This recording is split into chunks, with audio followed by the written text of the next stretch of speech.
오늘은 사무엘상 3장 말씀을 통해서 악인과 선인을 살피시는 하나님, 이런 제목으로 같이 이제 은혜 나누겠습니다. 사사시대란 여호수아의 사후로부터 사울왕의 즉위까지 대략 340여 년간의 기간으로 하나님께서 세우신 12명의 사사들이 이스라엘을 다스리던 시기를 말합니다. 이때는 모세와 여호수아와 같은 그런 특출한 지도자도 없었고 왕도 없었던 시기로 정치적으로 불안했고요, 영적으로 혼미했던 이스라엘 역사의 암흑기였습니다. 엘리 제사장은 사사시대 말기의 인물로 사무엘 직전의 대제사장이었고 사사였습니다. 그는 40여 년 동안 이스라엘을 통치했는데 이때 여호와의 말씀은 희귀했고 이상은 흔치 않았다, 그렇게 성경이 말씀을 하고 있습니다. 자, 1절 말씀입니다. 이 사무엘이 엘리 앞에서 여호와를 섬길 때에는 여호와의 말씀이 희귀하여 이상이 흔히 보이지 않았더라. 이것은 신앙이 타락했고 개인의 영성이 흔히 보이지 않았다, 혼미했다고 하는 사실을 의미하는 것입니다. 어느 시대든지요, 이 혼탁하고 부패한 시대 상황에서는 하나님을 깨달아 알만한 자들이 없고 하나님의 계시를 추구하는 자들이 없기 마련입니다. 엘리의 시대도 그랬습니다. 엘리의 두 아들, 소위 제사장이라고 하는 이 두 아들의 부패를 보면 당시 부패가 어느 정도였는지를 우리가 대략 짐작할 수가 있습니다. 제사장도 그랬으니까 밑에 있는 그러한 신앙생활하는 사람들은 엉망이었습니다. 하나님은 이제 이때 사무엘을 부르셨습니다. 이 타락하고 부패한 시대에 예비해 둔 인물이었는데 하나님은 이 사무엘을 부르셔서 영적 혼란기의 백성들을 하나님의 말씀으로 새롭게 하셨습니다. 오늘 여기 성경을 보면 하나님께서 그 타락하고 하나님의 말씀이 흔하지 않았던 그 시대에, 영적으로 사람들이 타락하고 부패했던 이 시기에 하나님이 예비해 두신 사무엘을 부르셨다. 이것을 우리가 보면 하나님께서 우리 인간 한 사람 한 사람을 다 지금도 살피고 계시다고 하는 것을 알 수가 있습니다. 하나님은 우리 인간을 살피시는데 그 사람의 깊은 속까지도 다 살피십니다. 하나님은 겉으로는 성인군자처럼 살아도 그 속에 악한 생각을 품었는지 품지 않았는지 이것도 정확하게 아시고요. 여기 엘리 제사장의 두 아들 홈니와 비느하스를 보세요. 그들은 그동안에 너무나 많은 악을 저질러 왔습니다. 하나님을 섬기는 제사장으로서 오히려 하나님을 능멸했고요, 하나님의 것을 도적질했습니다. 마치 하나님이 없는 사람들처럼 그렇게 살아온 것입니다. 사람들은 제사장이라고 그들을 존경했을지 모르지만 하나님은 이미 홈니와 비느하스의 행위를 다 보고 계셨어요. 하나에서부터 열까지 다 살피시고 그 마음속에 담아두고 계셨던 것입니다. 그래서 이제 마지막 경고를 그의 아버지 엘리 제사장에게 이제 합니다. 이게 마지막 경고입니다. 사무엘상 2장 24절에 우리가 같이 살펴봤죠. 내 아들들아, 그리하지 말라. 내게 들리는 소문이 좋지 아니하니라. 너희가 여호와의 백성으로 범죄하게 하는도다. 자기 자신들 범죄하는 것도 큰 문제지만 제사장으로서 그 신앙을 가져야 될 백성들을 잘못 이끌어가고 있었다는 거예요. 이게 하나님 앞에 큰 진노를 사게 됩니다. 그래서 그 아버지 엘리 제사장을 통해서 마지막 경고를 하는데 이들이 듣지 않았다. 그렇습니다. 듣지 않았다. 이제 듣지 않으면 그걸로 끝입니다. 이제 하나님의 심판이 시작이 되는 것입니다. 우리 모두에게는 이런 과정들이 항상 있어요. 우리가 하나님 앞에 범죄할 때 하나님이 계속 기다려주시고 참아주시고 그러시면서 그 죄를 다 잘못을 보고 계시는데 나중에 이제 마지막에 하나님이 경고하세요. 경고하시는데 그것마저도 듣지 않으시면 하나님의 심판이 이제 시작이 되는 것입니다.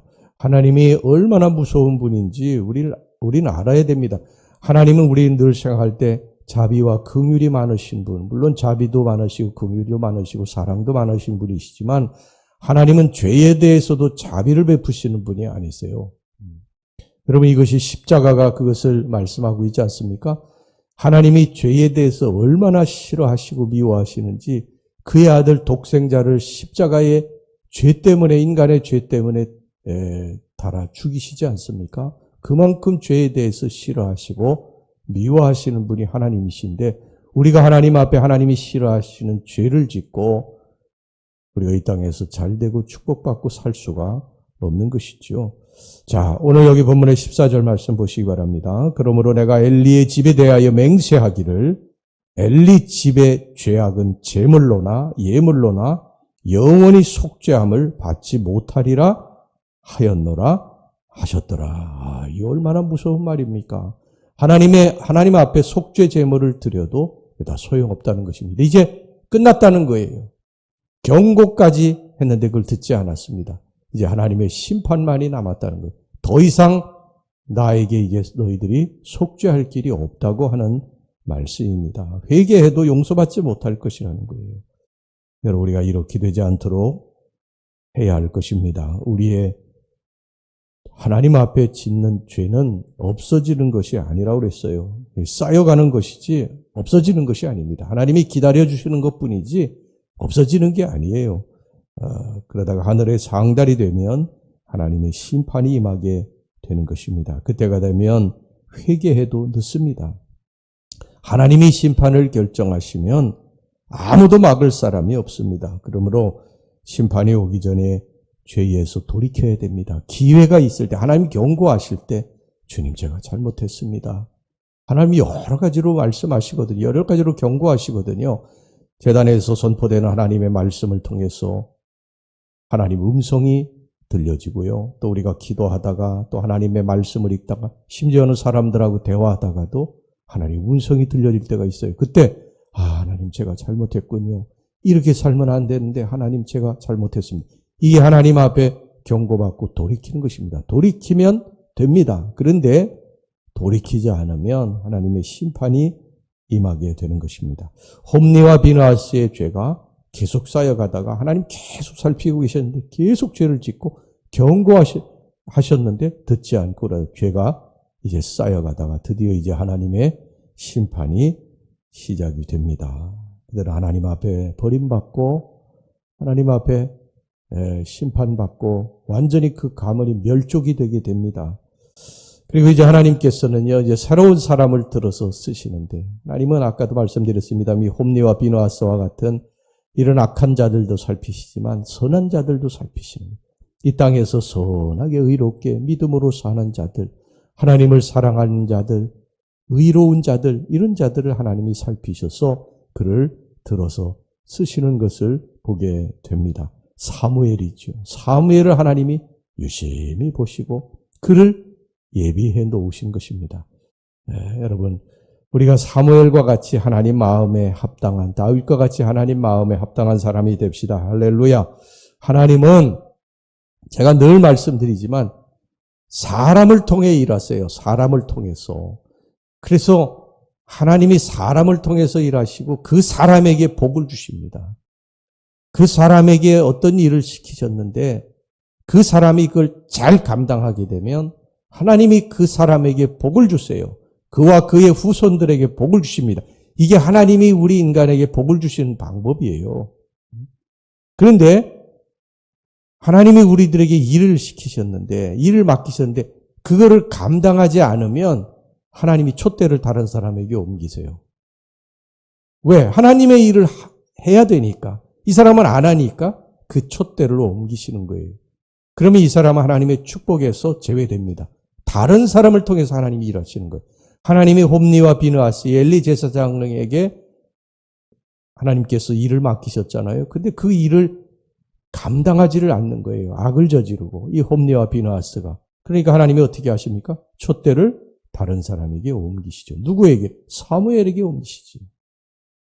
지금도 하나님의 이 일은 계속되고 있습니다. 그러므로 우리가 하나님 앞에 쓰임 받을 때 하나님 감사합니다. 그리고 겸손하게 쓰임받고 최선을 다해야지 교만하고 하나님 싫어하시는 악을 행하고 하나님 앞에 불순종하고 그러면 하나님이 그 촛대를 옮기신다. 촛대를 옮긴다는 건 뭡니까? 하나님의 축복과 하나님의 은혜, 이 모든 것들을 옮겨가신다는 거예요. 여러분, 하나님은요, 옮기시는 분이세요. 악인의 것을 선인에게 옮기십니다. 악인이 죽도록 고생해서 쌓아놓은 불을 서서히 선인에게, 하나님 잘 믿는 사람에게 옮기십니다. 악인이 죽도록 고생해가지고 쌓아놓은 명예를 하나님 잘 믿는 사람에게 옮겨서 그를 높여주십니다. 잠언서 13장 22절 말씀에 보면 선인은 그 산업을 자자손손에게 끼쳐도 죄인의 재물은 의인을 위하여 쌓이느니라. 죄인의 재물은 의인을 위해 쌓인다는 거예요. 여러분, 세상 사람들은요, 하나님만 잘 믿으면 거기서 밥이 나오냐, 돈이 나오냐 하지만 바로 거기서 돈이 나오고 밥이 나오는 것입니다. 하나님 잘 믿는 그 무릎에서 하나님의 축복이 임하게 되는 줄 믿으시기 바랍니다. 거기서부터 하나님의 축복이 시작이 되는 거예요. 그래서 그와 그의 후손들이 잘 되게 되는 것입니다. 하나님은 타락하고 죄 많은 사람들의 돈을 거두어 가지고 의인에게, 선인에게 쌓여가게 하십니다. 돈은 여러분 돌고 돈다고 해서 돈이거든요. 근데 왜 돈이 돌고 도는 줄 아세요? 하나님의 뜻에 따라서 악한 자의 돈이 선한 자에게 쌓이게 되는 거예요. 하나님 경외하고 하나님 사랑하는 사람에게 돈이 돌고 돌아서 쌓이게 되는 거예요. 이게 성경의 가르침입니다. 하나님은 이 홈리와 비느하스의 부와 명예를 빼앗으셨어요. 그리고 사무엘에게 그게 쌓여가게 하십니다. 사무엘에게. 하나님은 사울왕의 부와 권세, 명예를 빼앗으셔서 다윗에게 옮겨가게 하셨어요. 지금도 이런 일들이 계속됩니다. 하나님이 그 일을 하고 계시는 거예요. 하나님이 살피셔서 악인의 것을 빼앗아서 선인에게 쌓여가게 하신다는 것입니다. 그러므로 여러분, 내 것이 다른 사람에게 빼앗기지 않기를 하나님 앞에 늘 옷깃을 여미고 기도하시고 의로운 삶으로 그렇게 살아가시기를 주의 이름으로 축원합니다. 내가 범죄하면 언제든지 그게 옮겨가게 됩니다. 예수 잘 믿는 사람들이 부해지고 높아지는 건 그들이 수단이 좋고 재능이 있어서가 아니에요. 타락하고 방탕한 사람들, 죄 짓는 사람들, 이런 사람들의 것을 빼앗아서 예수 잘 믿는 사람들에게 옮겨가게 하시기 때문에 예수 믿는 사람들이 잘 되는 것입니다.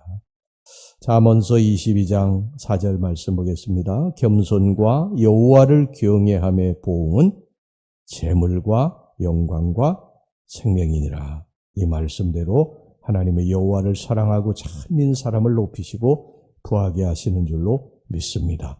홈리와 비느하스처럼 당장 무엇인가 손에 얻을 수 있다고 악을 행해서는 안 됩니다. 그것은 멸망으로 가는 지름길입니다. 항상 눈에 보이는 선악과는요, 보기에 탐스럽고 아름답고 먹을 만한 그런 흡족한 것이 있지만 그것을 따먹는 날에는 반드시 멸망의 길로 에덴 동산에 쫓겨나게 된다. 눈에 보이지 않지만 하나님이 지금 내 눈앞에 계심을 믿고 여호와를 경외하며 신실하게 살아가는 우리 성도들이 되시기를 주의 이름으로 축원합니다. 이게 축복으로 가는 지름길입니다. 한 걸음씩 한 걸음씩 하나님만 바라보며 나아가다 보면 반드시 우리가 도착하는 그곳은 축복의 땅이 될 것입니다. 가나안 땅이 될 것입니다. 하나님이 그 사람 높이시고 세우실 줄로 믿습니다. 할렐루야. 기도합시다.